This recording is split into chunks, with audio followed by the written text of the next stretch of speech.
Hi மக்களே! நம்ம பார்த்தீங்கன்னா, நம்ம யூடியூப் சேனலுக்கு புதுசா வந்து ஒரு டிஜிடெக் ஆக்ஷன் கேமரா வாங்கியிருக்கோம். இதுதான் பார்த்தீங்கன்னா, நான் முதல்ல நான் ஆக்ஷன் கேமரான்னு வாங்குறது தான் முதல் ஃபஸ்ட் டைம் வாங்குறேன். இதுவரைக்கும் எவ்வளோ கேமராஸ்லாம் நான் யூஸ் பண்ணியிருக்கேன். பட் ஆனால் இந்த ஆக்ஷன் கேமரா வாங்கிச்சது ஒரு சின்ன சந்தோஷம். ஏன்னா நான் இதுவரைக்கும் நான் ஆக்ஷன் கேமரா வாங்கினது இல்லையா, வாங்கணும் ரொம்ப நாள் ஆசை. பட் ஆனால் அதுக்கான தேவை வராமல் இருந்தது.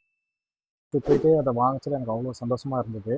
இனிமேட்டு நம்ம யூடியூப்பில் பார்த்தீங்கன்னா உங்களுக்கு ட்ராவலிங் விலாக்ஸு, ஃபுட் விலாகு, ஒரு இது வந்து எக்ஸ்பிரிமெண்ட் பண்ணுறது எல்லாமே கொஞ்சம் இன்ட்ரெஸ்டிங்கான கண்டென்ட்டாக போடலாம்னு சொல்லிட்டு பிளான் பண்ணியிருக்கேன். நீங்கள் தொடர்ந்து உங்களோட சப்போர்ட் கொடுங்க. அதுபோல் நீங்கள் சப்ஸ்கிரைப் பண்ணுங்கள், கமெண்ட் பண்ணுங்கள். ஏதாவது கண்டென்ட் சரியில்லை, ஏதாவது மிஸ்டேக் இருந்தாலும் நீங்கள் கமெண்ட் பண்ணுங்கள். அதை அடுத்த வாட்டி போடுற வீடியோ நான் சரி பண்ணிக்கிறேன் ஃப்ரெண்ட்ஸ். நான் அசிங்கப்பட்டேன், அவமானப்பட்டேன், வெட்கப்பட்டேன், வேதனைப்பட்டேன், துக்கப்பட்டேன், துயரப்பட்டேன், கஷ்டப்பட்டேன், கவலைப்பட்டேன். இத்தனை பட்டு இன்னும் திருந்தலே குரு. யாரடா சொல்ற? பொதுவா சொன்ன குருவே.